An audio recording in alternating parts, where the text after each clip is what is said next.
I V F treatment म्हणजे सगळ्यांना same नसते. बऱ्याच ट्रीटमेंट्समध्ये, बऱ्याच पेशंट्समध्ये आम्हाला विविध प्रकारचे अप्रोच वापरायला लागतात, तेव्हा त्या पेशंटला सक्सेस येतं. असं मी बऱ्याच वेळेला पाहतो पेशंट्समध्ये, की एखाद्या पेशंटचा ना स्पर्म काउंट, हजबंडचा स्पर्म काउंट खूप कमी असतो. 0.5 मिलियन, 0.2 मिलियन काउंट असतो आणि पेशंटच्या खूप साऱ्या आय व्ही एफ ट्रीटमेंट झालेल्या असतात.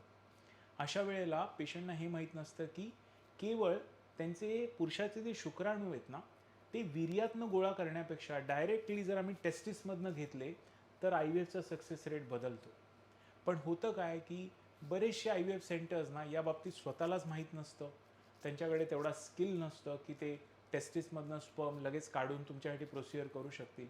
आणि यामुळे काय होतं ना, वारंवार सायकल फेल झाल्यावर पण तेच ते केलं जातं.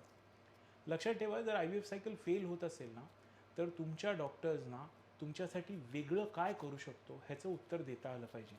कारण नुसती सायकलवर सायकल रिपीट केल्याने रिझल्ट बदलणार नाही आहे. जर तुमच्या केसमध्ये एम्ब्रिओ चांगले बनत नसतील, तर अशा केसेसमध्ये कित्येक वेळेला स्पर्म पण कारणीभूत असतो. त्यामुळे जर तुमच्या केसमध्ये वारंवार असं होत असेल, की एक क्वालिटी चांगली आहे पण एम्ब्रिओ चांगले बनत नाहीत, तर एग्सना दोष देऊ नका. बऱ्याच वेळेला हा स्पर्म फॅक्टर असतो आणि यासाठी आपल्याला टेस्टिसमधनं जर स्पर्म काढले तर रिझल्ट बदलू शकतो.